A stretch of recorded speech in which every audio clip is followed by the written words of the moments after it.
जय हिंद। मैं सौरभ और आप मेरे साथ जुड़ रहे हैं टेस्ट नंबर 37 में, जो कि वीकली टेस्ट होता है और उसके सॉल्यूशन को लेकर मैं आपके सामने उपस्थित हूं। आज का पहला प्रश्न है, निम्नलिखित में से किस देशों के समूह से भूमध्य रेखा गुजरती है। तो सबसे पहले हम जान लेते हैं कि भूमध्य रेखा किस किस देशों से गुजरती है। तो कुल 13 देश ऐसे हैं जहां से भूमध्य रेखा गुजरती है, जिनके नाम हैं Ecuador, Colombia, Brazil, Sao Tome, Principe, Gabon, Congo गणराज्य, कांगो का लोकतांत्रिक गणराज्य, Uganda, Kenya, Somalia, Maldives, Indonesia और किरीबाती। कुल ये 13 देश हैं जिनसे भूमध्य रेखा होकर गुजरती है। तो इसमें हमारा कौन ऑप्शन मैच करता है, तो यहां से देखेंगे आप, तो हमारा ऑप्शन बी सही आंसर होता है, जिसमें कोलंबिया, केनिया और इंडोनेशिया हमारा ऑप्शन मैच करता है। अब हम थोड़ी सी जानकारी भूमध्य रेखा के बारे में रखते हैं। तो सबसे पहले ध्यान देंगे कि भूमध्य रेखा को नहीं छूने वाला सबसे नजदीक देश कौन है, यानी भूमध्य रेखा से सबसे नजदीक देश कौन है जो भूमध्य रेखा को नहीं छूता लेकिन उसके एकदम करीब में है, वह देश है पेरू। और यह प्रश्न भी बहुत बार आया है। एक बात और भी आप ध्यान देंगे, भूमध्य रेखा कौन है जो पृथ्वी को दो भागों में, उत्तरी ध्रुव और दक्षिणी ध्रुव को अलग अलग आधा आधा पे बांटता है, वही कौन है, भूमध्य रेखा है। और एक बात और भी आप ध्यान देंगे, भूमध्य रेखा को ही हम 0 डिग्री अक्षांश रेखा भी कहते हैं, या फिर इसे ही विषुवत रेखा भी कहते हैं। एक बात और भी आप ध्यान देंगे कि इस पर सालों भर दिन और रात बराबर होते हैं। यह भी प्रश्न बहुत बार बना हुआ है कि किस रेखा पर सालों भर दिन और रात बराबर होते हैं। तो आप उसे भूमध्य रेखा कहें या 0 डिग्री अक्षांश रेखा कहें या विषुवत रेखा कहें। एक बात और भी आप ध्यान देंगे कि 0 डिग्री अक्षांश रेखा के 23.5 डिग्री ऊपर, यानी उत्तर, क्योंकि ऊपर होता है उत्तर, ठीक है, तो कर्क रेखा गुजरती है। और 23.5 डिग्री नीचे दक्षिण की तरफ कौन होगा, मकर रेखा गुजरती है। तो इतने फैक्ट्स जो थे वो हमारे पहले प्रश्न से हमें मिलते हैं। हम बढ़ते हैं अपने अगले प्रश्न की तरफ। प्रश्न है, एक था डॉक्टर एक था संत के लेखक कौन है।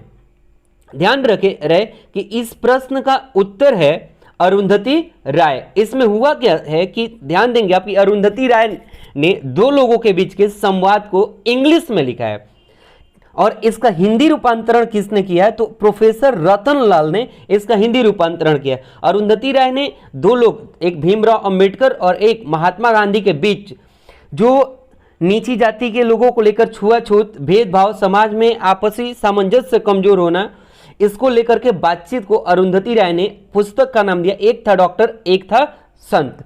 अब अरुंधति राय से संबंधित कुछ इंपॉर्टेंट फैक्ट्स हैं जो कि बहुत ज्यादा प्रश्न में आते हैं, और सबसे ज्यादा है कि उनकी पुस्तकें बहुत चर्चे में रहती हैं। तो ध्यान देंगे कि अरुंधति राय की सबसे फेमस बुक जो एग्जाम में अक्सर पूछती है, the God of small things. एक और पुस्तक है उनका न्याय का गणित, एक और पुस्तक है आहत देश, और सबसे इंपॉर्टेंट बुक है उनका कटघरे में लोकतंत्र। साथ ही साथ यह समाज सेवी भी रही हैं, तो कभी पूछ दे कि इनका संबंध किस चीज से है, तो समाज सेवा भी हो सकता है। हम बढ़ते हैं अपने अगले प्रश्न की तरफ। मुद्रास्फीति और कीमतों में वृद्धि की अवधि में धन की आपूर्ति में होती है। उत्तर है वृद्धि। एक बार फिर से हम प्रश्न रिपीट करते हैं, मुद्रास्फीति और कीमतों की वृद्धि की अवधि में धन की आपूर्ति में होती है वृद्धि। बढ़ते हम अपने अगले प्रश्न की तरफ। गैर कोविड अस्पतालों में काम करने वाले स्पर्शोन्मुखी स्वास्थ्यकर्मी, फ्रंटलाइन वर्कर्स, पैरामिलिट्री और पुलिस के जवान के लिए Indian council for medical research द्वारा किस दवा को कोविड-19 से लड़ने के लिए निरोधात्मक दवा के रूप में निर्देश जारी किया गया है। तो ध्यान देंगे, मैंने आज ही की डेली डोज संख्या 252 में प्रश्न संख्या 3 में इस चीज को डिस्कस किया था, जिसका उत्तर है हाइड्रोक्सीक्लोरोक्विन। अब इसका पहला ऑप्शन यानी हाइड्रोक्लोरोक्विन आंसर है। हम बढ़ते हैं अपने अगले प्रश्न की तरफ, और इसकी डिटेल जानकारी के लिए आप डेली डोज संख्या 252 का प्रश्न संख्या 3 देखें। अगले प्रश्न की तरफ बढ़ते हैं। हाल ही में भारत सरकार ने मनरेगा श्रमिकों के लिए धनराशि की व्यवस्था की गई है, जिससे ग्रामीण विकास और पंचायती राज विभाग के माध्यम से लाभार्थियों को वितरित किया जा रहा है। इसका उत्तर है 170 करोड़। ध्यान देंगे, इसको मैंने मॉक टेस्ट संख्या 36 में क्वेश्चन नंबर 16 में इसको पूर्ण रूप से कि मनरेगा कब बना, इससे पहले ये नरेगा था, क्या इसके मोटिव हैं, क्यों बनाए गए और ये किस तरह से ग्रामीण किसानों को या फिर ग्रामीण श्रमिकों को मदद पहुंचाता है। चूंकि मैं आपसे इसलिए उन सभी सेटों तक जाने के लिए कह रहा हूं क्योंकि आपको भी एक हैबिट डेवलप हो रेगुलर करंट पढ़ने का। बढ़ते हम अपने अगले प्रश्न की तरफ। रामनाथ कोविंद ने वीडियो कॉन्फ्रेंस के माध्यम से कितने देशों के राजदूतों और उच्चायुक्तों से क्रीडेंशियल स्वीकार किए? उत्तर है 7 देशों से। एक बात आप ध्यान देंगे कि ऐसा पहली बार हुआ है कि जब किसी राजदूत या उच्चायुक्त का क्रीडेंशियल वीडियो कॉन्फ्रेंसिंग या ऑनलाइन के माध्यम से स्वीकार किया गया। अब देखिए यहां एक बहुत ही इंटरेस्टिंग फैक्ट बनेगा कि हम कभी कभी सुनते हैं कि भारत का उस देश में राजदूत है और कभी सुनते हैं कि उच्चायुक्त है, तो इसका प्रोसेस क्या है वो मैं बताऊंगा। लेकिन इससे पहले एक और इंपॉर्टेंट बात कि ये 7 देश कौन कौन से हैं जहां पर कि हमारे उच्चायुक्त या फिर राजदूत नियुक्त किए गए हैं, क्योंकि यह प्रश्न हमारे लिए बन सकता है। तो ध्यान देंगे कि श्री चुई हुई चोल कहां के बने हैं? तो कोरिया गणराज्य के राजदूत बने हैं। अगला श्री अब्दुल बहाव हाइदारा, ये क्या है? तो ये सेनेगल गणराज्य के राजदूत बने हैं। अगला डॉक्टर रोजर गोपाल, ये त्रिनाद एवं टोबैगो गणराज्य के उच्चायुक्त बने हैं। ध्यान देंगे आप, कभी राजदूत मिल रहा है कभी उच्चायुक्त मिल रहा है, इसकी मैं चर्चा लास्ट में करूंगा। अगला श्रीमती शांतिबाई हनुमान जी, ये मॉरिशस गणराज्य की उच्चायुक्त बनी है। अगला श्री बैरी रॉबर्ट ओ फेरल, ये ऑस्ट्रेलिया के उच्चायुक्त बने हैं। अगला श्री MNDRY ड्राई एरिक कैमिले, ये कोटे दी लवायर गणराज्य के राजदूत बने हैं। और 7वां है सुश्री जैकलिन मुकग्निरा, ये रवांडा गणराज्य की उच्चायुक्त बनी है। अब यहीं से मैंने आपसे कहा था कि मैं आपको बताऊंगा कि राजदूत और उच्चायुक्त का कॉन्सेप्ट क्या है। तो ध्यान देंगे कि जो देश राष्ट्रमंडल संघ के सदस्य नहीं है, ध्यान देंगे फिर से, जो देश राष्ट्रमंडल संघ के सदस्य नहीं है वहां भारत का दूतावास होगा, अर्थात वहां राजदूत रखे जाएंगे। जबकि जो राष्ट्रमंडल संघ के सदस्य हैं वहां पर उच्च आयोग होता है और वहां पर उच्चायुक्त नियुक्त किए जाते हैं। तो यहां से आपको पता चल गया होगा कि इन 7 देशों में से कौन कौन सा देश राष्ट्रमंडल संघ का सदस्य है और कौन कौन सा नहीं है। तो राजदूत और उच्चायुक्त को जानने के लिए हमें जानना होगा कि कौन कौन सा देश राष्ट्रमंडल का सदस्य है और नहीं है। हम बढ़ते हैं अपने अगले प्रश्न की तरफ। आर्थिक विकास का प्राचलन निम्नलिखित में से कौन सा है? उत्तर है प्रति व्यक्ति ग्रामीण आय। मैं इसे ट्रिक भी कर देता हूं साथ ही साथ। बढ़ेंगे हम अपने अगले प्रश्न की तरफ।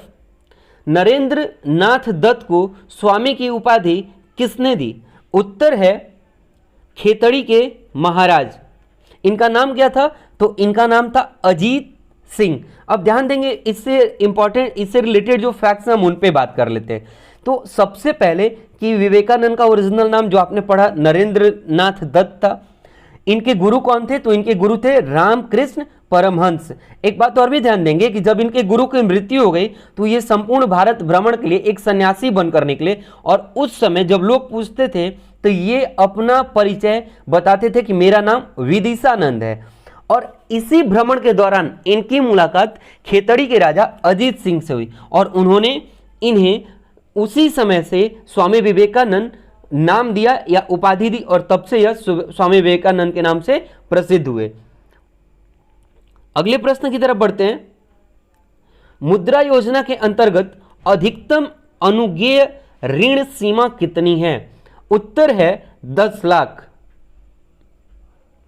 अब यहां पे आप ध्यान देंगे कि मुद्रा योजना में भी 3 तरह के ऋण मिलते हैं। तो इसका प्रोसेस क्या है? सबसे पहले हम जानते हैं कि मुद्रा योजना कब आया, मुद्रा का फुल फॉर्म क्या होता है। तो देखिए मुद्रा को हम इंग्लिश में MUDRA लिखते हैं, जिसका फुल फॉर्म है micro unit development and refinance agency.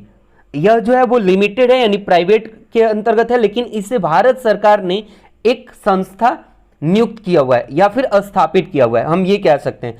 ध्यान देंगे इसमें है क्या कि जो भी सूक्ष्म या लघु उद्योग हैं जो गैर कॉरपोरेट या फिर गैर कृषि क्षेत्रक आय उत्पन्न करने वाली गतिविधियों को वित्त पोषित करते हैं। उन्हें क्या किया जाता है कि मुद्रा योजना के तहत बहुत ज़्यादा गारंटी का बात नहीं रखते हुए लोन प्रोवाइड कराया जाता है ताकि वो अपनी इकोनॉमी को बूस्ट करे। इसमें देखिए है क्या कि अगर शिशु के तौर पे आप यह लोन निकालते हैं तो 50,000 तक का ऋण कवर किया जाता है।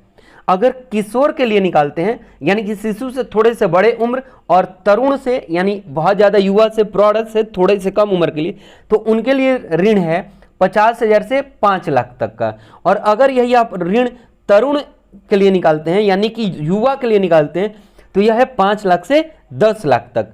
ध्यान देंगे इसीलिए इसमें क्वेश्चन पूछा था अधिकतम कितना है तो 10 लाख और न्यूनतम पूछता तो 50,000। एक बात और भी ध्यान देंगे कि मुद्रा योजना की शुरुआत 8 अप्रैल 2015 को न्यू दिल्ली से हुआ और इसके अंतर्गत जितने भी छोटे व्यापारी हैं, चाहे वो रेहड़ी लगाने वाले हों, दुकानदार हों, ठेले वाले हों, या आप ये भी कह सकते हैं कि एमएसएमई के अंतर्गत भी आने वाले जो छोटे छोटे व्यापारी हैं वो सभी इसके अंतर्गत आएंगे। एक बात और भी ध्यान देंगे कि इसका टैगलाइन क्या है, पूंजी सफलता की कुंजी। मैं मुद्रा योजना को इसलिए डिस्कस कर रहा हूं कि अभी हाल ही में एमएसएमई और मुद्रा योजना दोनों चर्चा का विषय है, तो कहीं से भी प्रश्न बने तो हमारा उद्देश्य है कि आपसे ये प्रश्न छूटना नहीं चाहिए। बढ़ते हम अपने अगले प्रश्न की तरफ। क्रिकेट पिच की लंबाई लगभग कितनी होती है? उत्तर है 66 फुट, जिसे हम गज में कहें तो 22 गज कहेंगे।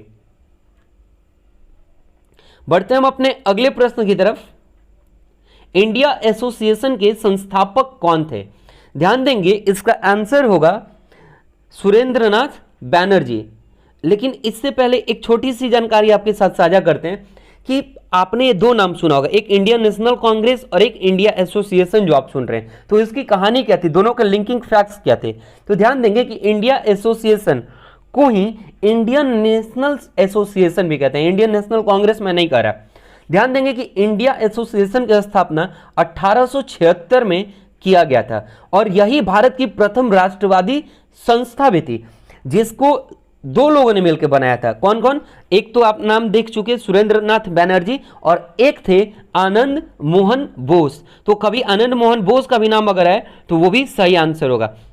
और आगे बढ़ते हैं इसी फैक्ट में, तो ध्यान देंगे कि इंडियन एसोसिएशन को हम हिंदी में कहेंगे क्या? भारत सभा। और इसका लक्ष्य क्या था कि जो भी लीगल प्रोसेसेस हैं उनको फॉलो करते हुए जो भारत के राजनीतिक बौद्धिक लोग हैं जिनके तहत भारत का विकास संभव है, उनको भारतीय स्वतंत्रता की आकांक्षा रखने वाले लोगों को एक मंच पर लाना, तथा एक और भी काम था कि जब वो एक मंच पे आएंगे तो हमारा आंदोलन क्या होगा? मजबूत हो जाएगा। इसी दौरान थोड़ा सा आगे बढ़ने पे आपको पता है कि 1885 के लगभग में एओ ह्यूम के द्वारा कांग्रेस की स्थापना की जाती है, जो कि एक सॉफ्ट सेफ्टी वॉल्व के तौर पे अंग्रेज लाना चाहते हैं।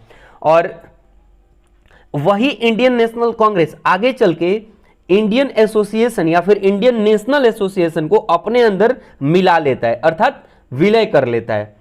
तो आगे बढ़ते हैं हम अगले प्रश्न की तरफ। हमारा अगला प्रश्न है, चोल काल के दौरान कौन से निर्मित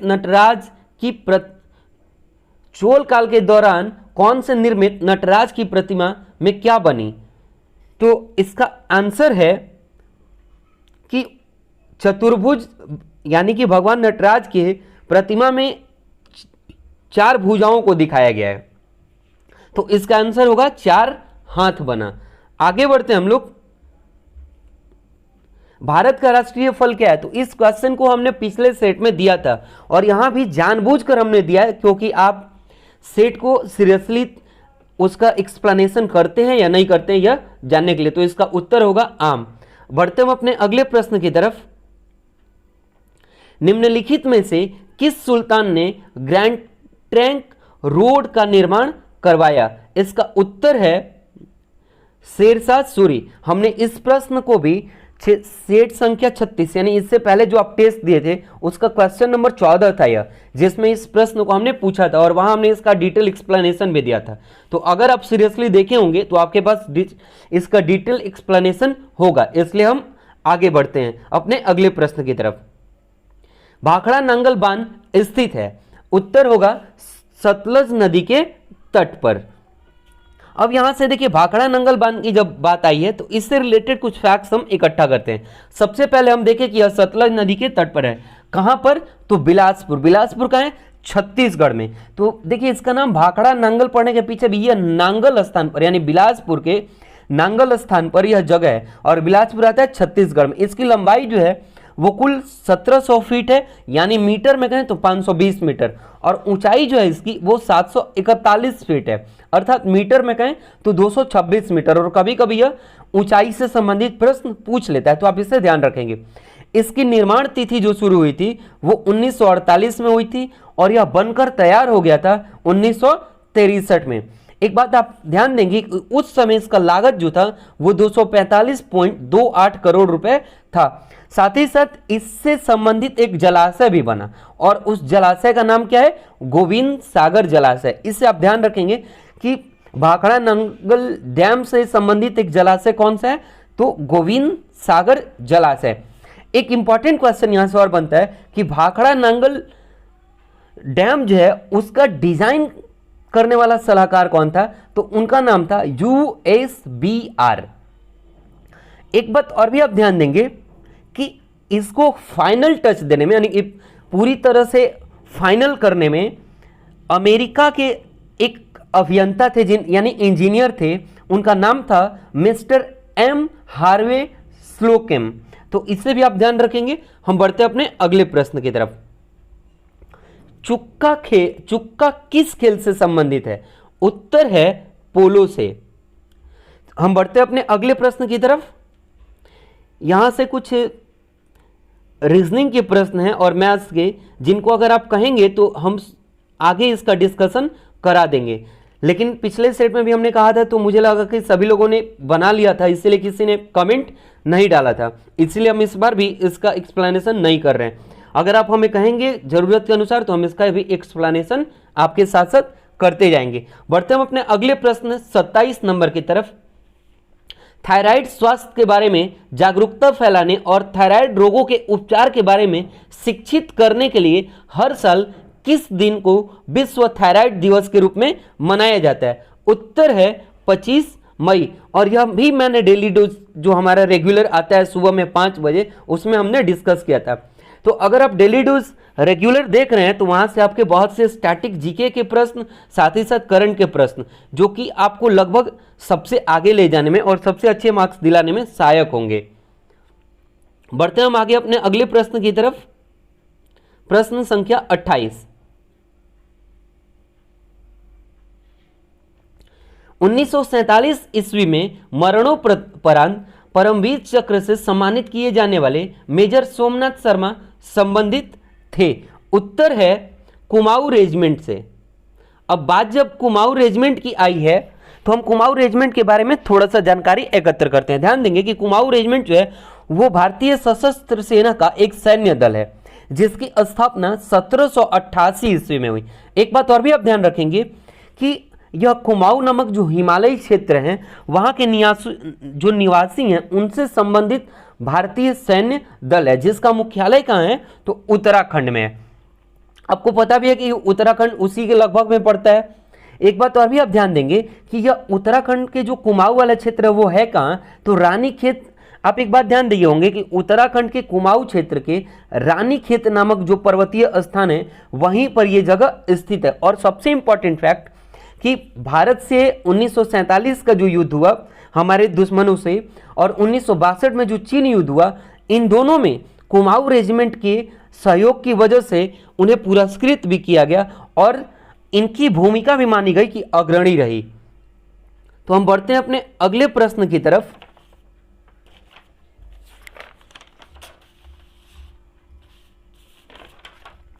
अगला प्रश्न हमारा है नरौरा परमाणु शक्ति परियोजना उत्तर प्रदेश के किस जनपद में स्थापित है? उत्तर है बुलंदशहर। अगले प्रश्न की तरफ बढ़ते हैं। तिलका मांझी को संयुक्त बिहार के किस जिले में फांसी दी गई? उत्तर है भागलपुर। अब तिलका मांझी से संबंधित प्रश्न बनने की संभावना हो सकती है, इसलिए इनके बारे में हम थोड़ी सी जानकारी एकत्र करते हैं। जो तिलका मांझी थे वो संथाल समुदाय के थे। ध्यान देंगे कि इनका जन्म 1750 11 फरवरी और मृत्यु 13 जनवरी 1785 में। और मृत्यु किस वजह से हुई थी? तो इनको फांसी दी गई थी भागलपुर के जेल में, जो कि कहां पर था? भागलपुर, बिहार में। अब एक बात आप ध्यान देंगे कि तिलका मांझी भारत के आदि विद्रोही थे, यानी जो आदिवासी विद्रोही थे वो थे। लेकिन दुनिया का पहला आदिवासी विद्रोही कौन था? तो वो रोम के पुरखा आदिवासी लड़ाका स्पार्टक्स को माना जाता है। लेकिन एक बात और भी यहां से आप ध्यान देंगे कि भारत के औपनिवेशिक युद्धों के इतिहास में पहला आदि विरोधी होने का श्रेय अगर भारत के कॉन्टेक्स्ट में देखा जाए तो संथाल आदिवासी लड़ाकों को जाता है। और जब संथाल आदिवासी लड़ाकों को जाएगा तो किसका नाम आएगा? तिलका मांझी का। एक बात और भी आप ध्यान देंगे कि ब्रिटिश हुकूमत जब राजमहल और झारखंड पहाड़ी पर भी अपना हुकूमत जमाने की सोच रहा था, तो इसी तिलका मांझी और संथाल समुदाय के लोगों ने ब्रिटिशों से लोहा लिया, यानी कि उनसे युद्ध किया। एक बात और भी आप ध्यान देंगे कि तिलका मांझी जो हैं वो संथाल के सबसे लोकप्रिय नेता कहें या फिर आदि विरोधी या फिर आदिवासी विद्रोही लड़ाका रहे। तो बिहार के प्रश्न जब बनेंगे तो यह प्रश्न बन सकता है।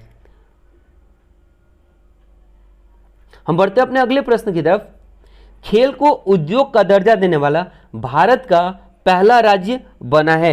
इसको भी हमने अपने डेली डोज संख्या 251 के प्रश्न संख्या 10 में पूरे डिटेल एक्सप्लेनेशन के साथ चर्चा किया, जिसका उत्तर है मिजोरम। हम बढ़ते हैं अपने अगले प्रश्न की तरफ। प्रश्न संख्या 32, वायु की सापेक्ष आर्द्रता मापन एवं रिकॉर्ड करने वाला उपकरण है। तो आप एक बात ध्यान देंगे कि यहां ऑप्शन में दिया हुआ है हाइड्रोमीटर। तो हाइड्रोमीटर जो है वो क्या करता है? द्रव का घनत्व मापता है। लैक्टोमीटर क्या करता है? दूध की शुद्धता। और बैरोमीटर क्या करता है? तो यह एक वायु दबामापी यंत्र है। तो बच कौन गया? हाइग्रोमीटर। और हाइग्रोमीटर हमारा क्या हो जाएगा? उत्तर हो जाएगा। बढ़ते हम अपने अगले प्रश्न की तरफ। हमारी आकाश गंगा की आकृति कैसी है? तो आप सभी ने पढ़ा होगा हमारी आकाश गंगा की आकृति जो वो स्पाइरल यानी सर्पिलाकार है। एक बात और भी ध्यान देंगे कि हमारे टोटल आकाश गंगा की संख्या 10 के पावर 11 और उसमें टोटल प्रत्येक आकाश गंगा में 10 के पावर 11 तारे हैं। तो कुल तारों की संख्या कितनी हो जाएगी? 10 के पावर 22। हम बढ़ते हैं अपने अगले प्रश्न की तरफ। बैटरी में प्रचालन का मूल सिद्धांत है। उत्तर है विद्युत अपघटय। तो अब देखिए विद्युत अपघटय कहते किसे हैं? क्योंकि ये सब चीजें जो हैं इनको रटा नहीं जा सकता। जब आप समझ जाएंगे तो कहीं भी इनको सही कर देंगे। ध्यान देंगे कि विद्युत अपघटय होता क्या है? तो जो शुद्ध जल होता है वो क्या होता है? वो जो प्यूरिफाइड वाटर होता है वो क्या होता है कि वो विद्युत का कुचालक होता है। और शुद्ध जल को हम आशुद्ध जल भी कहते हैं। तो एक बात ध्यान देंगे, लेकिन होता क्या है कि जब किसी धातु के लवण या फिर अम्ल या फिर क्षार जब इस शुद्ध जल में घुल जाते हैं तब वो विद्युत के कुचालक न होकर क्या हो जाता है? विद्युत का सुचालक हो जाता है। और उस वजह से उस स्थिति में क्या होता है कि उसमें विद्युत धारा प्रवाहित होने लगती है। और जब विद्युत धारा प्रवाहित होने लगेगी तो बैटरी के प्रचालन का जो कार्य है वह सुचारू रूप से शुरू हो जाएगा। इसी वजह से इसमें हमारा आंसर क्या होगा? विद्युत अपघटय होगा। बढ़ते हैं अपने अगले प्रश्न की तरफ। प्रश्न संख्या 35, माध्यम के तापमान में वृद्धि के साथ प्रकाश की गति। तो ध्यान देंगे कि माध्यम के तापमान से प्रकाश की गति पे कोई फर्क नहीं पड़ता। इस वजह से हमारा उत्तर हो जाएगा कि जैसी पहली गति रहेगी वैसी ही इसकी गति यथावत बनी रहेगी। बढ़ते हम अपने अगले प्रश्न की तरफ। प्रश्न संख्या 36, इंसुलिन उत्पादित होता है। उत्तर है पैंक्रियाज, अर्थात पैंक्रियाज को हिंदी में हम क्या बोलते हैं? आग्नाशय द्वारा। अब इससे संबंधित एक छोटा सा क्वेश्चन आपके साथ और भी बन सकता है जिससे आप ध्यान रखेंगे कि इंसुलिन है क्या? तो यह एक प्रकार का हार्मोन है। कहां बनता है? तो अभी अभी आपने देखा कि आग्नाशय में बनता है। और एक बात और भी ध्यान देंगे कि जो हमारे आमाशय में कार्बोहाइड्रेट है वो क्या करता है कि टाइम टू टाइम रक्त शर्करा यानी कि ब्लड शुगर जो है वो क्या करता है? परिवर्तित करते रहता है। और इसी के माध्यम से जो इंसुलिन है वो रक्त शर्करा में परिवर्तित होते जाता है और यही प्रोसेस जारी रहता है, जिससे क्या होता है? बॉडी के पैंक्रियाज में इंसुलिन उत्पादित होते रहता है। बढ़ते हैं हम अपने अगले प्रश्न संख्या 37 की तरफ। सूफीवाद के संबंध में निम्नलिखित में से कौन सा कथन सत्य है? तो ध्यान देंगे, ऑप्शन 1 क्या है? वे संगीत और उपदेशों के जरिए आध्यात्मिकता का प्रचार करते थे, सही है। सूफी उनके धार्मिक दृष्टिकोण में बहुत ही रूढ़िवादी होते थे, ये गलत है। और आगे ऑप्शंस देखते हैं, सूफी धार्मिक संप्रदाय या सिलसिला में संगठित होते थे, यह भी सही है। इनसे पीरी मुरीदी की परंपरा का आरंभ हुआ, यह भी सही है। तो इस तरह से हमारा ऑप्शन 1, 2 और 4 सही है, यानी कि ऑप्शन बी सही होगा। बढ़ते हम अपने अगले प्रश्न की तरफ। कार्य का एसआई यूनिट यानी एसआई इकाई क्या है? तो उत्तर है जूल। और यहां से देख लेंगे, कूलॉम होता है विद्युत आवेश का, और एम्पियर का क्या होता है? तो आपको पता होगा कि एम्पियर का क्या होता है? विद्युत धारा का होता है। और वोल्ट किसका होता है? तो वोल्ट विद्युत विभव या फिर विभवांतर या फिर विद्युत वाहक बल, तीनों का हम एसआई यूनिट किसको कह सकते हैं? वोल्ट को कह सकते हैं। हम बढ़ते हैं अपने अगले प्रश्न की तरफ। बीजक के लेखक कौन है? तो बीजक के लेखक जो है वो हैं कबीर। अब यहां पे जो 4 कवि हैं, यह चारों अपने क्षेत्र के लिए बहुत ही काफी प्रसिद्ध कवि रहे हैं, तो हम इन पे थोड़ी सी चर्चा कर लेते हैं। ध्यान देंगे कि यहां एक नाम है बाणभट्ट। तो बाणभट्ट कौन था? तो बाणभट्ट जो थे वह राजा हर्षवर्धन के आस्थान कवि थे। और एक बात और भी ध्यान देंगे कि इसी बाणभट्ट ने हर्षचरित और कादंबरी जैसी 2 पुस्तकों की रचना की। और एक इससे भी ज्यादा इंपॉर्टेंट बात है कि कादंबरी जो है वह दुनिया का पहला उपन्यास है। अब एक बात और भी कि कादंबरी जब लिख रहे थे बाणभट्ट, तो एक घटना यह हुई कि कादंबरी लिखने के दौरान ही बाणभट्ट की मृत्यु हो गई, यानी कि अधूरा छूट गया। तो उनके जो पुत्र थे, किनके? बाणभट्ट के, उनका नाम क्या था? भूषण भट्ट राव। उन्होंने ही इस कादंबरी को पूरा किया। और यह किस भाषा में लिखा गया था?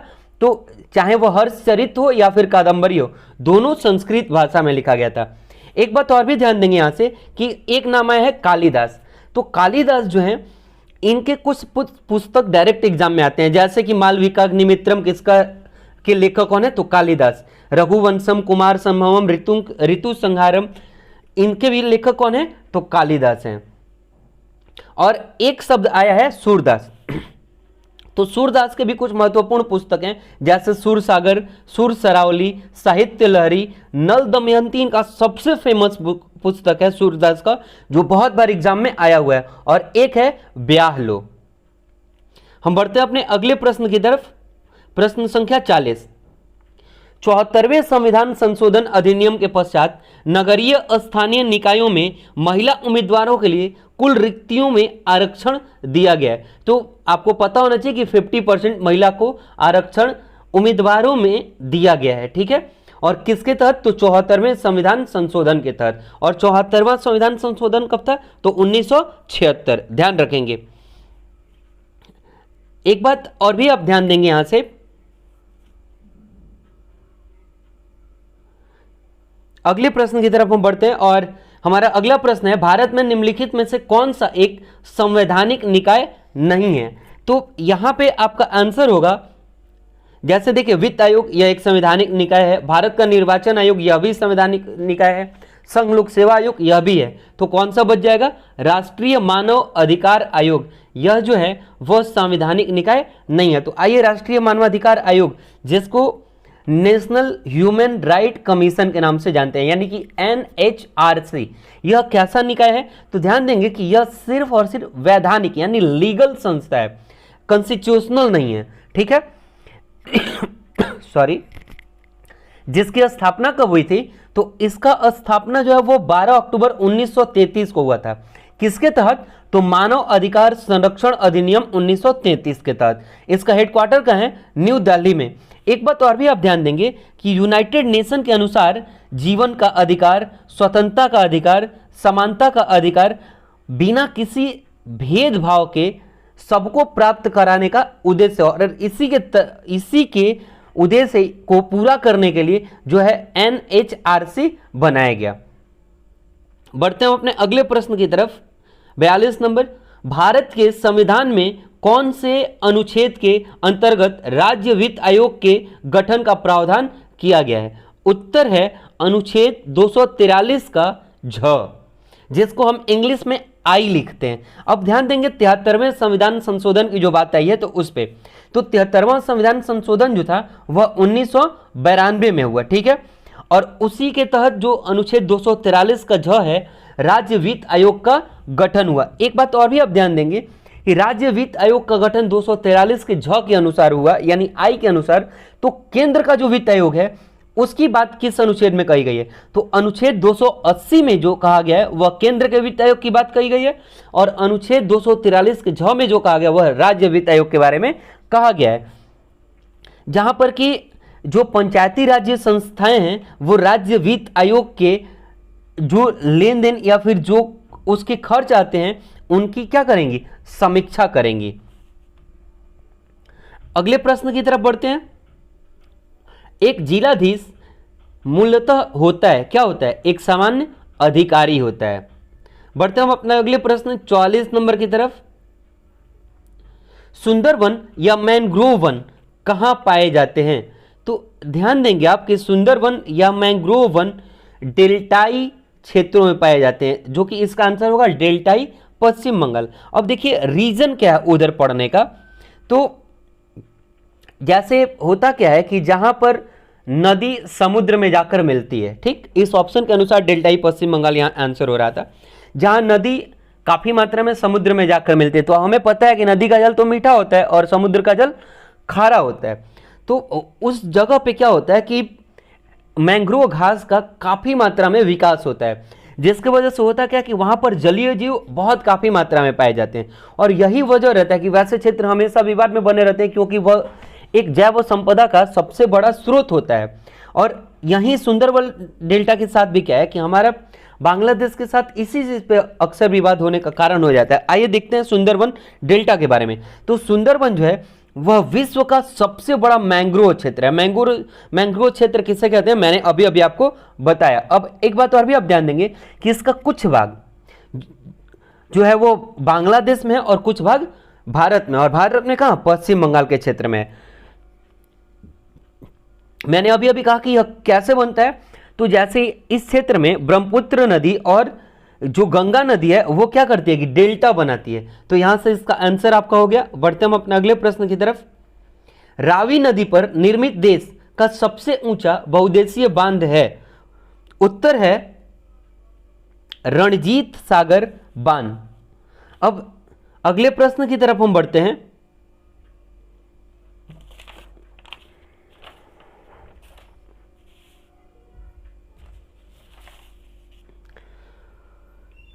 इसमें थोड़ा सा एक जानकारी देखते हैं कि जो इसमें एक शब्द यूज किया हुआ है रावी नदी।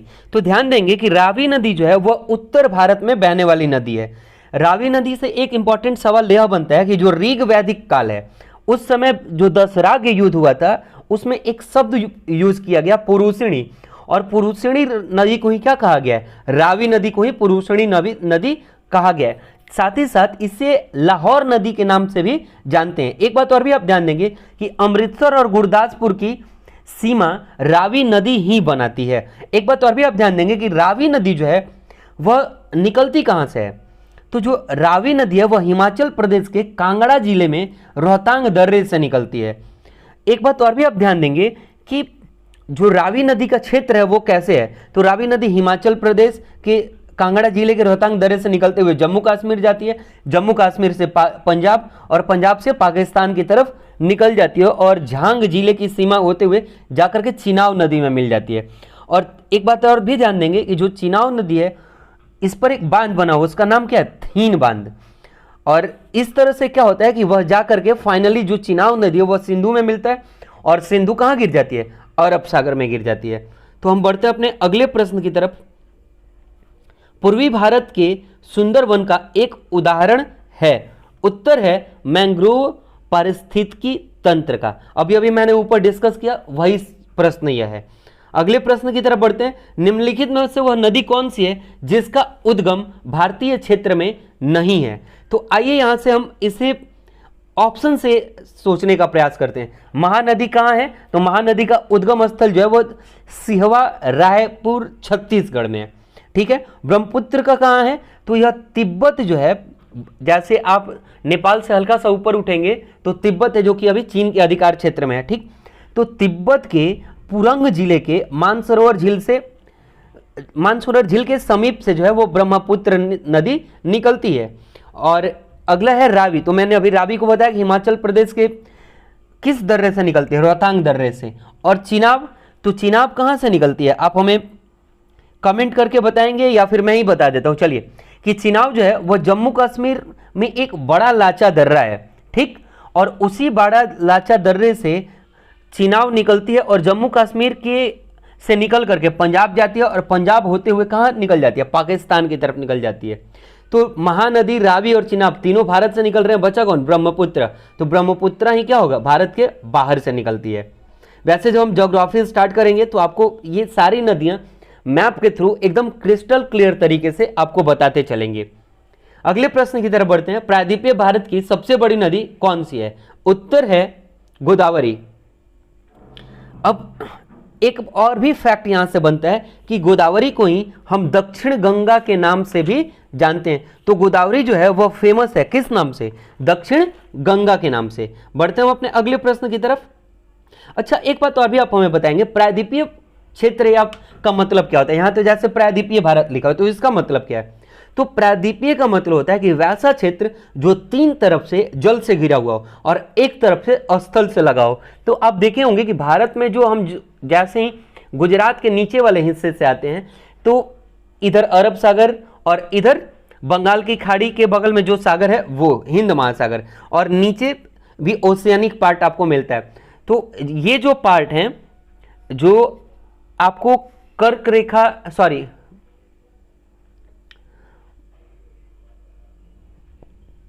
जो ट्रॉपिक ऑफ जो कैंसर है, वो उसके नीचे वाले भाग जो हैं वो लगभग भाग किस में आते हैं, प्रायद्वीपीय भारत के क्षेत्र में आते हैं। बढ़ते हैं अपने अगले प्रश्न की तरफ। राष्ट्रीय विषाणु संस्थान कहां स्थित है, उत्तर है पुणे। बढ़ते हैं अगले प्रश्न की तरफ, और ये सारे वन लाइनर प्रश्न है, ये आपको डायरेक्ट याद होने चाहिए। बचत बैंक खाते पर ब्याज का निर्धारण कौन करता है, उत्तर है कि जिस आप बैंक से जुड़े होते हैं वही संबंधित बैंक क्या करता है, इसका निर्धारण करता है। बढ़ते हम अपने अगले प्रश्न की तरफ। बैंकों की आय का एक स्रोत कतिपय सेवाओं पर प्रभार लगाना है, ऐसी सेवाएं कौन सी हैं जिनके लिए बैंक प्रभार लगाते हैं। तो ध्यान देंगे कि यह हो सकता है कि मल्टीपल ऑप्शंस वाले क्वेश्चन हो जाए, तो इनके पहले हम ऑप्शंस पढ़ लेते हैं। तो ध्यान दीजिए, डिमांड ड्राफ्ट पे ऑर्डर जारी करना, एटीएम क्रेडिट डेबिट जारी करना, और इलेक्ट्रॉनिक धन अंतरण करना। तो मुझे लगता है कि यह तीनों ऑप्शन जो है वो सही है। आइए ऑप्शंस देख लेते हैं क्या कि ऑप्शंस में ये ऑप्शन है या नहीं। ध्यान देंगे, ऑप्शन डी यही हमारा आंसर हो जाएगा। अगले प्रश्न की तरफ बढ़ते हैं।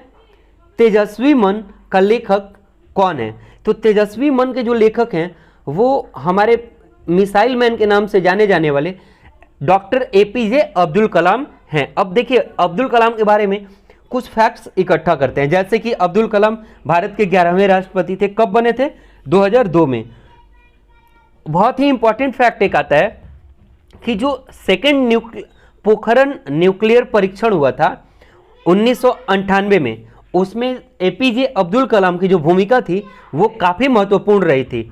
और 1997 के लगभग में, यानी इससे पहले 1997 में ही अब्दुल कलाम को भारत रत्न भी मिल चुका है। और दो लोग ऐसे, एक अरुंधति राय और एक अब्दुल कलाम, जिनके किताब से संबंधित, कि इनकी किताब कौन कौन से हैं, बहुत सारे प्रश्न पूछे जाते हैं। तो आइए, जो अब्दुल कलाम के कुछ महत्वपूर्ण किताबें हैं, टोटल इनकी 25 किताबें हैं, लेकिन जो प्रश्न हमारे एग्जाम के पॉइंट ऑफ व्यू से हमेशा बनते रहता है उसको देख लेते हैं। जैसे India 2020 a vision for new millennium, किसकी कृति है, तो यह भी लिखे हैं कौन, एपीजे अब्दुल कलाम। एक किताब और भी है इनका, विंग्स ऑफ फायर, जो कि इनकी खुद की ऑटोबायोग्राफी भी है। तो यह भी अब्दुल कलाम के द्वारा लिखा हुआ है। द साइंटिफिक इंडिया, यह भी अब्दुल कलाम का लिखा हुआ पुस्तक है। और तेजस्वी मन, जो कि अभी अभी मैंने कहा, यह भी अब्दुल कलाम के द्वारा ही लिखा हुआ पुस्तक है। बढ़ते हम अपने अगले प्रश्न की तरफ। निम्नलिखित में से मूल अधिकारों का संरक्षक कौन है? उत्तर है न्यायपालिका, क्योंकि कहीं भी अगर हमारे मूल अधिकार के ऊपर कोई भी हनन करता है तो हम कहाँ जाते हैं?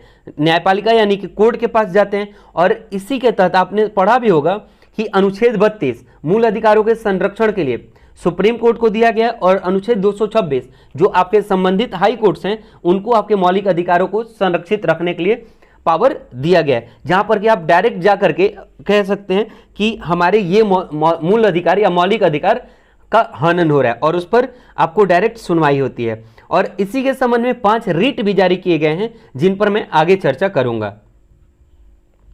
निम्नलिखित में से कौन सा एक मानव विकास सूचकांक का संकेतक नहीं है? तो ध्यान देंगे आप कि मानव विकास सूचकांक का संकेतक, ऑप्शंस के थ्रू देखते हैं तो जीवन प्रत्याशा तो इसका संकेतक है, ज्ञान भी है, ठीक, क्योंकि ह्यूमन डेवलपमेंट की बात कहेगा तो नॉलेज होना चाहिए, उनकी लाइफ स्टाइल भी ठीक होनी चाहिए, अच्छा जीवन स्तर भी होना चाहिए। राष्ट्रीय आय का कोई लेना देना ह्यूमन डेवलपमेंट इंडेक्स से नहीं है। तो इसका आंसर अगर उस तरीके से देखा जाए तो क्या हो जाएगा? ऑप्शन डी हमारा आंसर हो जाएगा, क्योंकि यह तीनों तो हैं। अब बढ़ते हैं अपने अगले प्रश्न की तरफ। निम्नलिखित में से किसने भीमबेटका की गुफाओं को खोजा? ध्यान देंगे आप कि भीमबेटका गुफाओं की खोज के संबंध में हम जो छोटी मोटी जानकारियां हैं यहां से हम इकट्ठा करेंगे। पहले इनके ऑप्शंस को देखते हैं। तो वी.एस. वाकणकर ने इस चीज को क्या किया था? खोजा था। अब देखिए भीमबेटका से संबंधित जो छोटे प्रश्न बनाए जा सकते हैं, जैसे कि इसकी खोज हुई थी वो 1957-58 में हुई थी, और वी.एस. वाकणकर का पूरा नाम क्या है? विष्णु श्रीधर वाकणकर। ध्यान देंगे कि जो भीमबेटका क्षेत्र का जो भारतीय पुरातत्व सर्वेक्षण यानी कि भोपाल मंडल जो है वह अगस्त 1990 में इसे राष्ट्रीय महत्व का स्थल घोषित किया। किसको? भीमबेटका की गुफाओं को या भीमबेटका क्षेत्र को। और 2003 में इसी चीज को यूनेस्को ने क्या किया? विश्व धरोहर के रूप में घोषित किया। हमने यूनेस्को को लेकर के आपको डिटेल में एक्सप्लेन किया कि यूनेस्को का फुल फॉर्म क्या होता है, यूनेस्को क्यों बना, इसका हेडक्वार्टर कहाँ है। तो मुझे उम्मीद है कि ये सारी चीजें आपको पता होंगी, इसलिए आगे बढ़ते हैं। अगले प्रश्न की तरफ बढ़ते हैं। निम्नलिखित में से किस नहर के निर्माण के कारण सन 1869 के बाद लंदन मुंबई के बीच जहाजी दूरी घट गई? उत्तर है स्वेज नहर। स्वेज नहर के निर्माण के बाद ही 1869 के बाद बम्बे और लंदन की बीच की दूरी जो हुई वो क्या हो गई? कम हो गई, ठीक, यानी समय भी कम लगने लगा। एक बात और भी आप ध्यान देंगे कि स्वेज नहर जो है, इससे एक प्रश्न और भी बनता है, यह भूमध्य सागर और लाल सागर को भी जोड़ता है। तो बढ़ते हम अपने अगले प्रश्न 57 नंबर की तरफ। बाइनरी कोड की संख्या 7 लिखी जाती है, यानी बाइनरी कोड में 7 कैसे लिखा जाता है? तो मैं कभी आपको वीडियो बनाकर ये लिखना सिखा दूंगा कि बाइनरी में 0 और 1 का टर्म चलता है, कैसे चलता है और कैसे किसी संख्या को बाइनरी या डेसिमल में लिखा जा सकता है। फिलहाल के लिए आप इसे रट लेंगे कि 111 में 7 नंबर को बाइनरी में लिखा जाता है। अगला प्रश्न है, इसरो का प्रधान कार्यालय कहां है? उत्तर है, आप सभी को पता होगा, कहां? बेंगलुरु में, ठीक है। अब देखिए इसरो का सबसे पहले फुल फॉर्म आप सबको पता होना चाहिए। इसरो का फुल फॉर्म है Indian space research organisation. Headquarter कहां है? तो अभी अभी आपने देखा बेंगलुरु में। स्थापना कब हुई थी? 15 अगस्त 1969 को। और इसके हेड कौन है? तो आपको पता होगा, अभी के सिवन बहुत चर्चा में है, ठीक, तो वही है। और एक बात और भी आप ध्यान देंगे कि जो पहला उपग्रह छोड़ा गया था, कौन था पहला उपग्रह? आर्यभट्ट था। कौन था? आर्यभट्ट था। किसके नाम पर? तो भारत के एक महान गणितज्ञ थे, उन्हीं के नाम पर आर्यभट्ट उपग्रह छोड़ा गया था। कब छोड़ा गया था? तो 19 अप्रैल 1975 को। किसके सहायता से छोड़ा गया था? तो सोवियत संघ रूस के द्वारा या उसके सहायता से अंतरिक्ष में छोड़ा गया था। बढ़ते हैं अपने अगले प्रश्न की तरफ। वायरस द्वारा होने वाला रोग कौन है? तो ध्यान देंगे आप कि जो सामान्य जुकाम हो जाता है वो हम किसकी वजह से होता है? वायरस की वजह से होता है। अगले प्रश्न की तरफ बढ़ते हैं। हम कोशिश भी करेंगे कि एक आपके लिए एक वीडियो बना दें जिसमें कि वायरस से होने वाले, डिजीज से होने वाले जो बीमारी हैं वो सब आपको आसानी से क्लियर हो जाए। अगले प्रश्न की तरफ बढ़ते हैं। खाने का सोडा है तो खाने का सोडा किसको बोलते हैं? सोडियम बाई कार्बोनेट को। ठीक है, ऑप्शन इसका हो जाएगा आपका ऑप्शन बी, जिसमें आप ध्यान देंगे कि सोडियम बाई कार्बोनेट का फॉर्मूला क्या होता है? NaHCO3, या फिर इसी को सोडियम हाइड्रोजन कार्बोनेट भी कहते हैं। तो आप इसे भी ध्यान रखेंगे। और आपके इसी YouTube चैनल पर एक केमिस्ट्री की प्लेलिस्ट बनी है जहां पर कि इस चीज को मैंने बताया हुआ है। तो अगर आप वहां से केमिस्ट्री सीरियसली और सीरीज वाइज देखते जाते हैं तो वो भी आपके लिए बेनिफिशियल होता जाएगा। बढ़ते हम अपने अगले प्रश्न की तरफ। निम्नलिखित में से किस देश ने विश्व का पहला डेंगू वैक्सीन अनुमोदित किया है? उत्तर है मैक्सिको। ध्यान देंगे आप कि मैक्सिको जो है वो डेंगू का वैक्सीन अनुमोदित करने वाला पहला देश पूरे विश्व में बन चुका है। अगले प्रश्न की तरफ बढ़ते हैं। निम्नलिखित पर विचार कीजिए, यानी कि ये मल्टीपल क्वेश्चंस हो सकते हैं। जैसे इसको देखते हैं, पूरा क्वेश्चंस पढ़ते हैं। पहला पनडुब्बी संचार, दूसरा AM रेडियो, तीसरा शॉर्ट वेव रेडियो, चौथा रडार। कहना क्या चाहता है प्रश्न, तो उसको देखते हैं हम कि उपरोक्त को उनके अनुप्रयोगों में उपयोग की जाने वाली तरंगों की बढ़ती हुई आवृत्ति में व्यवस्थित कीजिए। तो इसका आंसर होना चाहिए, आइए देखते हैं कैसे इसको व्यवस्थित किया जाना चाहिए। तो ऑप्शंस के थ्रू देखते हैं। तो सबसे पहले होगा कि बढ़ती हुई आवृत्ति के तरफ से अगर सुव्यवस्थित करना होगा तो सबसे पहले पनडुब्बी संचार होगा, फिर इसके बाद AM रेडियो होगा, इसके बाद शॉर्ट वेव रेडियो होगा, इसके बाद रडार होगा। यानी कि पहले 1 होगा, फिर 2 होगा, फिर 3 होगा और फिर 4 होगा। इस तरह से हमारा ऑप्शन हो जाता है बी। ठीक है, बढ़ते हम अपने अगले प्रश्न की तरफ। दमदमा पूरा स्थल किस प्रदेश में स्थित है? तो दमदमा पूरा स्थल जो है वह बिहार प्रदेश में स्थित है। छपरा के लगभग में यह जो पूरा स्थल है वो पड़ेगा। ठीक है, और बिहार के क्वेश्चंस के हिसाब से यह आपके लिए, बिहार के एग्जाम के लिए महत्वपूर्ण प्रश्न बनता है। बढ़ते हैं अपने अगले प्रश्न की तरफ। द्वितीय नगरीकरण में किस धातु का प्रमुख योगदान था? तो आप सभी को पता होगा कि जो लोहा था वो द्वितीय नगरीकरण के लिए काफी क्रांतिकारी बदलाव सिद्ध किया, जिसमें कि लोहा के आने की वजह से लोगों ने अनेक क्षेत्रों में डेवलपमेंट, कोई भी कार्य कर पाने में आसानी हुई। और यही कारण हुआ कि जो द्वितीय नगरीकरण हुआ उसमें सबसे प्रमुख धातु उभर के कौन आया? लोहा आया, क्योंकि यह हार्ड भी था और इससे किसी प्रकार के इंस्ट्रूमेंट भी बनाए जा सकते थे, कंस्ट्रक्शन का भी कार्य किया जा सकता था, कृषि भी बेहतर हुई। तो इस चीजों को लेकर के इसका आंसर क्या होगा? लोहा। बढ़ते हम अपने अगले प्रश्न की तरफ। दिल्ली का अंतिम हिंदू शासक कौन था?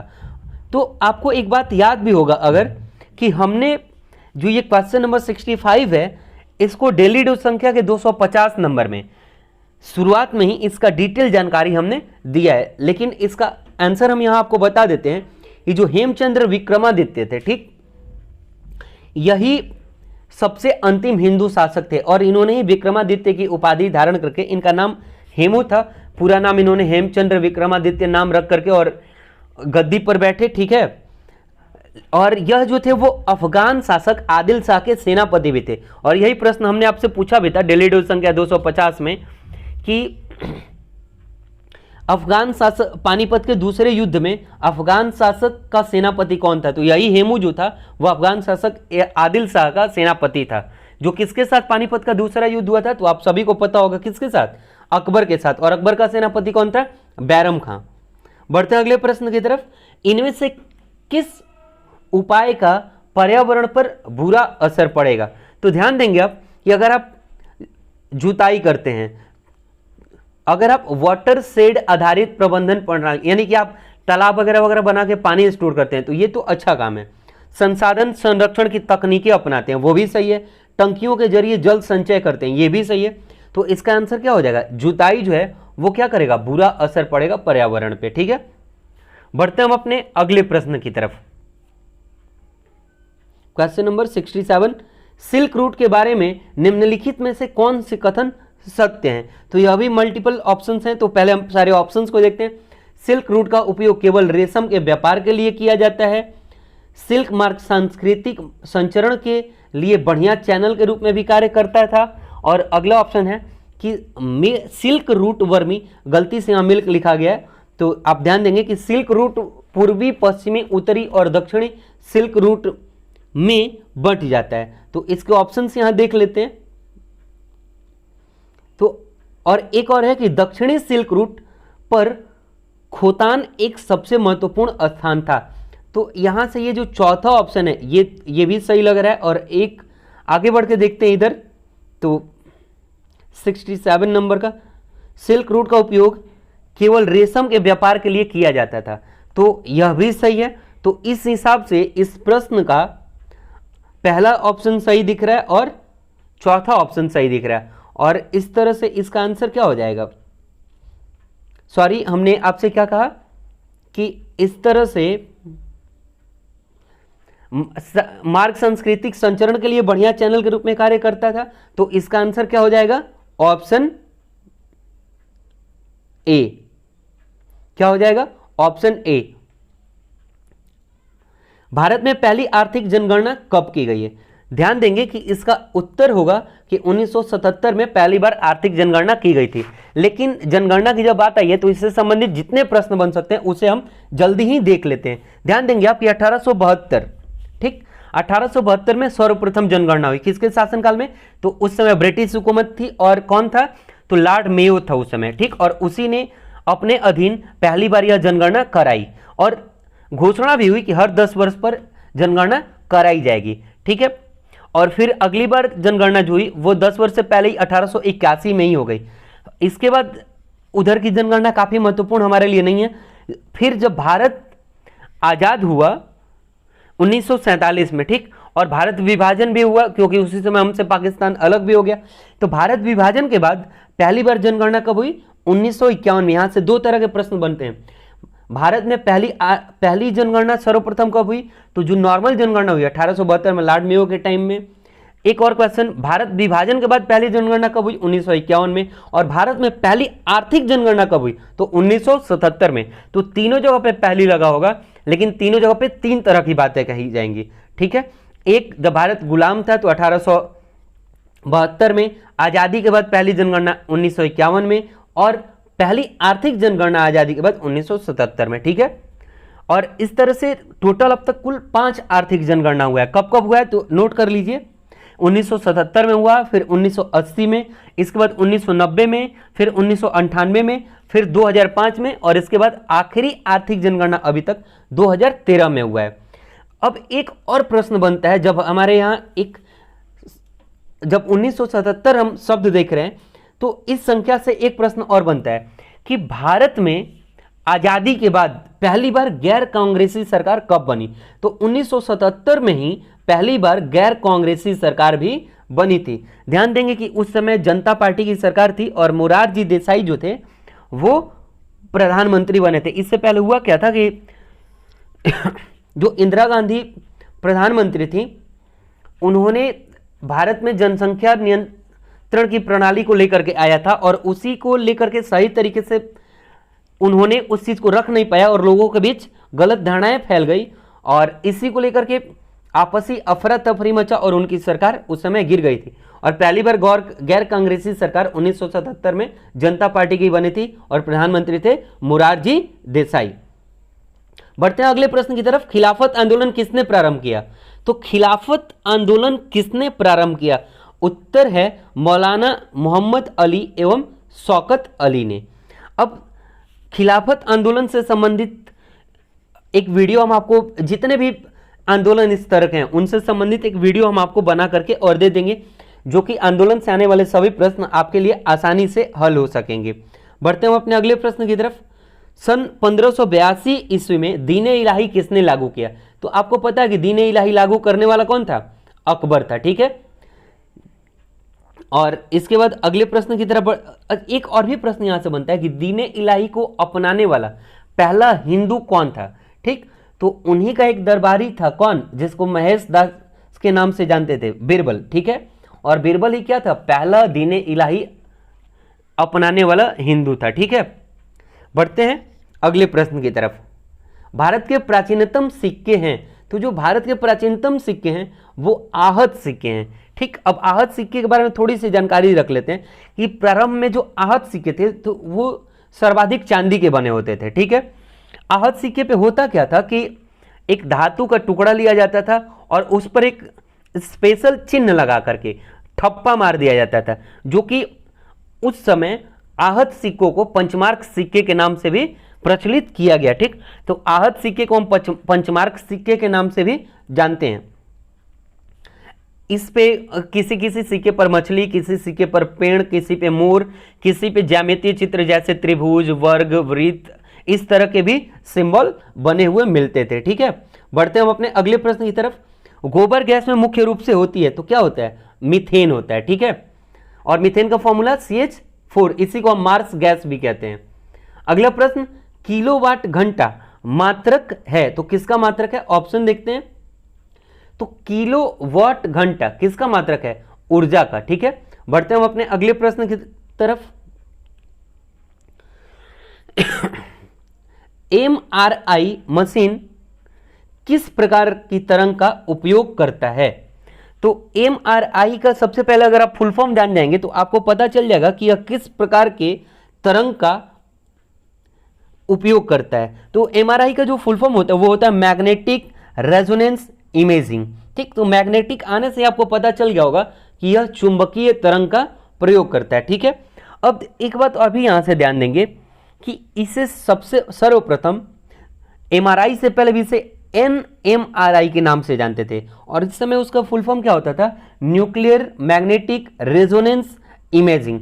इसके आविष्कारक कौन थे, क्योंकि यह भी प्रश्न पूछ सकता है स्टैटिक जीके के तौर पे। तो उत्तर होगा पीटर मेन्सफील्ड, जिनको इसके लिए नोबेल प्राइज भी मिला। बढ़ते हैं अपने अगले प्रश्न की तरफ। निम्नलिखित में से किस सिद्धांत को चमगादड़ द्वारा प्रयोग किया जाता है, तो ध्यान देंगे कि ऐसे हम लोग नॉर्मली पढ़ते हैं कि पराश्रव्य ध्वनि तरंगे जो होती हैं यानी अल्ट्रासोनिक वेव्स जो होती हैं वो चमगादड़ यूज करते हैं और यही वजह है कि वो सामने से तेजी से निकल जाते हैं लेकिन कहीं टच नहीं कर पाते। तो आप ध्यान देंगे कि हम लोग समुद्र की गहराई भी मापते हैं तो ऐसा थोड़ी है कि उतना नीचे तक हम कोई वस्तु डालते हैं, नहीं, एक साउंड ही भेजा जाता है, ठीक है। और उसी साउंड के इको के माध्यम से समुद्र की गहराई मापने का काम किया जाता है। तो जो प्रोसेस समुद्र की गहराई मापने में यूज किया जाता है वही चमगादड़ अपने अंदर यूज करते हैं और वो क्या है, अल्ट्रासोनिक वेव्स। तो अल्ट्रासोनिक वेव्स सोनार में भी यूज होता है और चमगादड़ भी खुद के अंदर यूज करते हैं, तो इसका आंसर क्या हो जाएगा, सोनार, ठीक है। बढ़ते हैं हम अपने अगले प्रश्न की तरफ। कंप्यूटेड टोमोग्राफी यानी सीटी स्कैन प्रयोग करती है, तो एक बात आप हमें बताएंगे कि सीटी स्कैन जो शब्द आया है यहां पे, ठीक है, तो सीटी स्कैन में किस रे का यूज होता है, तो इसमें जो है वो एक्स किरण जो है उसी का उपयोग होता है और एक्स किरण की खोज किसने की थी, आपको याद भी होगा, रॉन्टिजन ने की थी, ठीक है। बढ़ते हैं अगले प्रश्न की तरफ। ओम मात्रक है, ओम किसका मात्रक है, प्रतिरोध का, आप सभी को पता भी होगा। एक और भी इंपॉर्टेंट चीज याद आ रही है, जैसे सीटी स्कैन का फुल फॉर्म क्या होता है, तो कंप्यूटेड टोमोग्राफी होता है, ठीक है। बढ़ते हैं हम अपने अगले प्रश्न 78 की तरफ। सॉरी, पानी का घनत्व किस ताप पर अधिकतम होता है, तो ध्यान देंगे पानी का घनत्व होता क्या है कि 0 डिग्री से जब बढ़ते जाएगा तो 4 डिग्री सेल्सियस तक जाकर अधिकतम इसका घनत्व हो जाएगा। लेकिन जैसे ही 4 से अगर बढ़ना शुरू होगा, जैसे 5, 6, तो इसका घनत्व क्या होगा, गिरने लगेगा। तो 4 डिग्री सेल्सियस पर पानी का घनत्व अधिकतम होगा और उसके बाद क्या होगा, कम होने लगेगा। तो कभी कभी देता है कि 100 डिग्री सेल्सियस पे पानी का घनत्व क्या होगा, तो हम कहेंगे कि शुरू में बढ़ेगा और इसके बाद घटने लगेगा, ठीक। अगले प्रश्न की तरफ बढ़ते हैं। पेनिसिलिन के आविष्कारक कौन थे, तो आप सभी को पता है कि अलेक्जेंडर फ्लेमिंग जो थे वो पेनिसिलिन के आविष्कारक थे और ये वन लाइनर क्वेश्चन है तो इसको इतना ही काफी है। अगले प्रश्न की तरफ बढ़ते हैं। किस राज्य में रक्षाबंधन दिवस को वृक्ष सुरक्षा दिवस के रूप में मनाया जाता है, उत्तर है बिहार। बिहार में रक्षाबंधन दिवस को वृक्ष सुरक्षा दिवस के रूप में भी मनाया जाता है। अगले प्रश्न की तरफ पढ़ते हैं। द कोएलिशन ईयर आत्मकथा है, तो द कोएलिशन ईयर किसकी आत्मकथा है? तो जो प्रणब मुखर्जी हैं उनकी आत्मकथा है क्या? The coalition years. इसे भी आप याद रखेंगे। अगले प्रश्न की तरफ बढ़ते हैं। एक वैद्युत चालक में वैद्युत आवेश के प्रवाह की दर को क्या कहते हैं? तो उत्तर है कि इस दर को हम वैद्युत धारा कहते हैं। बढ़ते हैं अगले प्रश्न की तरफ। चिपको आंदोलन का संबंध किससे है? तो चिपको आंदोलन जो है वो वन बचाओ से संबंधित है। इसमें था क्या कि जो सुंदरलाल बहुगुणा थे, एक व्यक्ति जिन्होंने वृक्षों को बचाने का एक आंदोलन चलाया।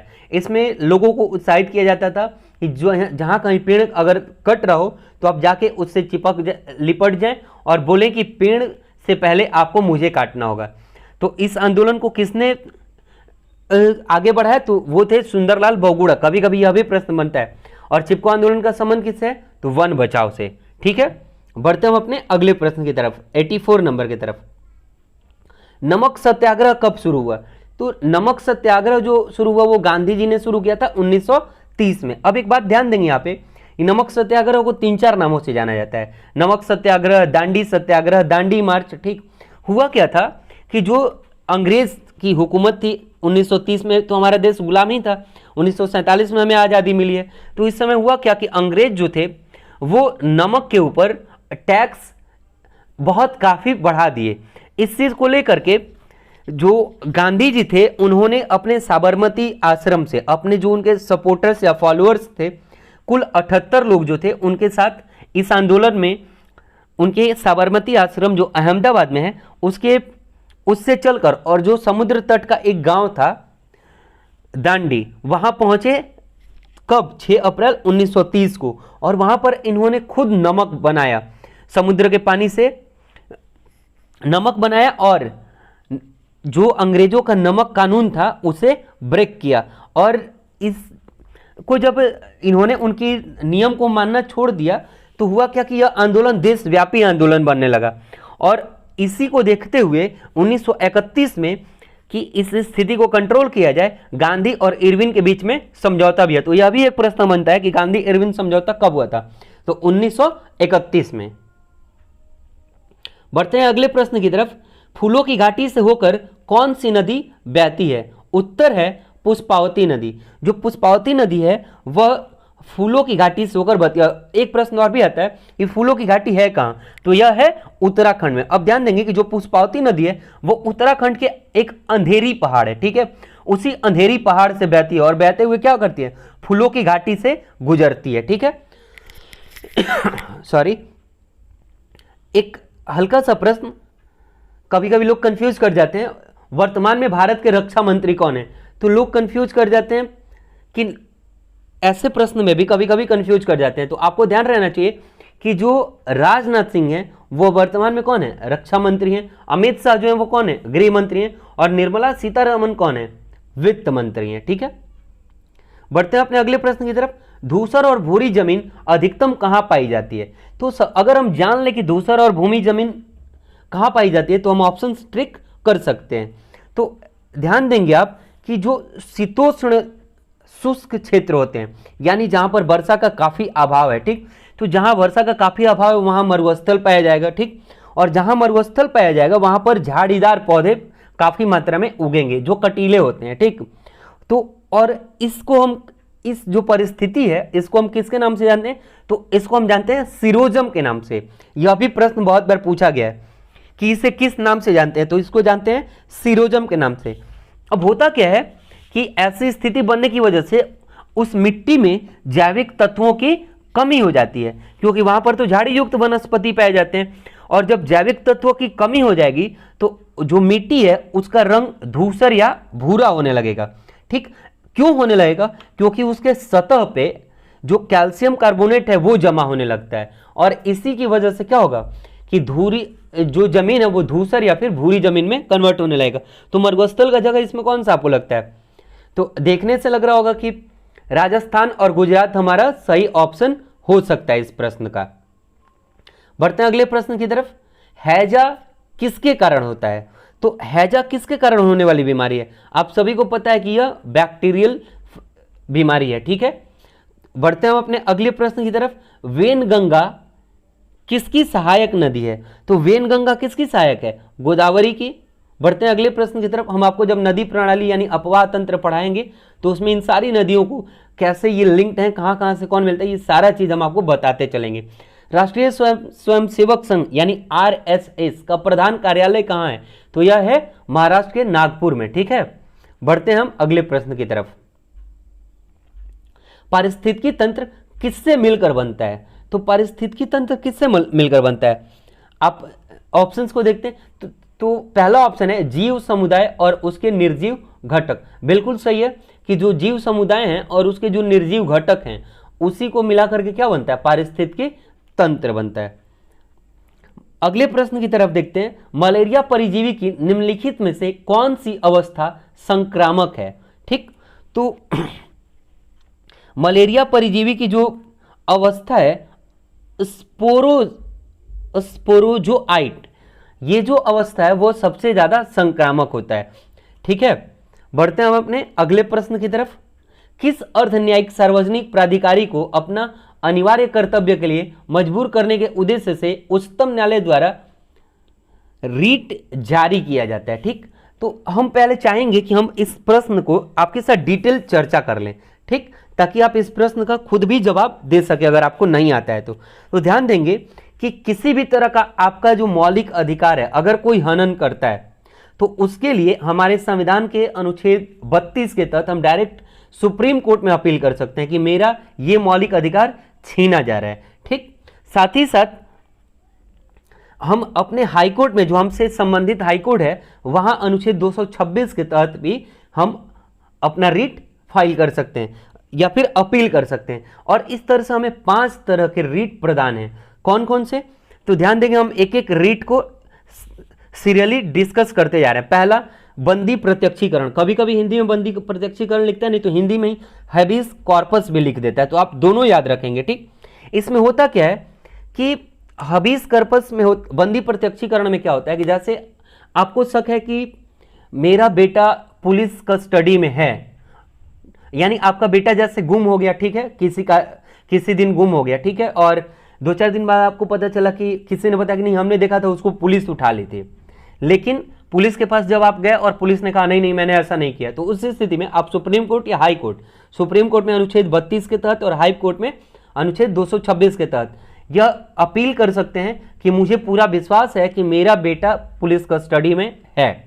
तो उस स्थिति में क्या होगा कि सुप्रीम कोर्ट एक आदेश जारी करेगा कि हमें ऐसा अनुमान है कि इनका जो लड़का है वो पुलिस कस्टडी में है, किसी भी कीमत पे इनके लड़के को 24 घंटे के भीतर या तो न्यायालय में पेश करो या फिर कहीं से भी ढूंढ करके लाओ। तो उस स्थिति में पुलिस न्यायालय तो ले नहीं जा सकती क्योंकि नियम है या आप किसी को भी पकड़ते हैं तो आने जाने का समय छोड़कर 24 घंटे के भीतर आपको न्यायालय में ले जाना होता है। तो उस स्थिति में पुलिस क्या करती है कि आंख बंद करके कहीं दूसरी जगह छोड़ देती है और पता चलता है कि लड़का मिल गया। तो जो बंदी प्रत्यक्षीकरण है वो ये प्रोसेस है, ठीक है। और यह क्या करता है कि हमारे दैहिक स्वतंत्रता के संरक्षण के अधिकार का पालन भी करता है। अगला है परमादेश। अब परमादेश में क्या होता है कि इसमें न्यायालय द्वारा उस वक्त रीट जारी किया जाता है जब कोई अधिकारी अपना कार्य ईमानदारी पूर्वक नहीं कर रहा हो। जैसे आप किसी अधिकारी के पास जाते हैं अपना कोई काम लेकर के और वो बार बार टाल देता है, वो काम करने से आनाकानी करता है, तो आप डायरेक्ट रीट अपना अपील कर सकते हैं सुप्रीम कोर्ट या हाई कोर्ट को कि ये अधिकारी जो हैं वो अपने कार्य को, जिस कार्य के लिए यहाँ बैठे हुए हैं वो कार्य पालन नहीं कर रहे हैं। तो इस स्थिति में भी सुप्रीम कोर्ट क्या करेगा, उनको एक परमादेश जारी करेगा, ठीक, या फिर उसी को इंग्लिश में मैंडेमस भी कहते हैं। अगला एक और होगा, वो क्या होगा, प्रतिषेध। प्रतिषेध को ही प्रोविजन बोलते हैं। अब इसमें क्या होगा कि इसमें जो उच्चतर न्यायालय, मैं उच्चतम न्यायालय नहीं बोल रहा, उच्चतर न्यायालय, जैसे मान लीजिए एक डिस्ट्रिक्ट कोर्ट है उसके ऊपर हाई कोर्ट है, ठीक, तो डिस्ट्रिक्ट कोर्ट का उच्चतर न्यायालय कौन हो जाएगा, हाई कोर्ट हो जाएगा। तो इसमें क्या होता है कि उच्चतर न्यायालय जो है वो अपने अधीनस्थ न्यायालय, यानी जो उसे छोटे लेवल के न्यायालय हैं जो उससे जुड़े हुए, ठीक, अधीनस्थ न्यायालय से उनके अधिकार क्षेत्र में कार्य करने को कहता है। जैसे होता क्या है कि मान लीजिए कि कभी कभी क्या होता है कि डिस्ट्रिक्ट कोर्ट में लोगों का पकड़ बहुत अच्छा होता है, ठीक, और वहां पर आप एक गरीब आदमी या एक कमजोर आदमी अगर केस फाइल करता है और किसी बाहुबली आदमी का वहां पे दबदबा रहता है तो वो उचित न्याय नहीं मिल पाता है। तो उस स्थिति में होता क्या है कि अगर हमको लगा कि नहीं मेरे साथ इंसाफ नहीं हुआ तो मैं चला जाता हूं कहाँ, हाई कोर्ट, या फिर हाई कोर्ट जाता हूं अनुच्छेद 226 के तहत, या फिर सुप्रीम कोर्ट, और जा करके ये बात सारी कहानी बताता हूं। तो उस स्थिति में क्या होता है कि हाई कोर्ट या सुप्रीम कोर्ट जो अपने अधीनस्थ न्यायालय को एक लेटर इशू करता है कि हमें ऐसा ऐसा पता चला है, ठीक, तो इस पे या तो आप उचित कार्रवाई करें और जो दोषी को बचाने का प्रयास कर रहे हैं उसको वहीं पर रोकें, ठीक है, या फिर अगर इसमें ऐसा भी होता है कि अगर आपने उसको छोड़ दिया है या फिर तो भी उसको वापस लेना होता है, ठीक। एक है उत्प्रेषण, उत्प्रेषण को ही हम सर्टेरियोरी कहते हैं, ठीक। इसमें क्या होता है कि इसमें रीट जारी करके, दोनों लगभग सेम होगा, ध्यान दीजिएगा, इसलिए इसमें रीट जारी करके अधीनस्थ न्यायालय को निर्देश दिया जाता है कि वो अपने पास संचित मुकदमे को निर्णय लेने के लिए या उस मुकदमे को वरिष्ठ न्यायालय या उच्चतर न्यायालय को भेजें। अर्थात उत्प्रेषण लेख का मतलब उच्चतर न्यायालय द्वारा अधीनस्थ न्यायालय में चल रहे किसी मुकदमे के प्रलेख की समीक्षा मात्र। अब इसको मैं अपने लैंग्वेज में, जो लोकल लैंग्वेज कहा जाता है, उसमें समझाने का प्रयास करता हूं। जैसे कि किसी को आपके साथ, आपने किसी के खिलाफ केस किया, वो गया, जैसे होता क्या कि आप कहते हैं ना कि कभी आप हाई कोर्ट से केस जीत जाते तो आप सुप्रीम कोर्ट में फाइल करते हैं, क्यों? वहां पर ऐसा थोड़ी होता है कि हाई कोर्ट की बात को डायरेक्ट सुप्रीम कोर्ट गलत ही काट देगा।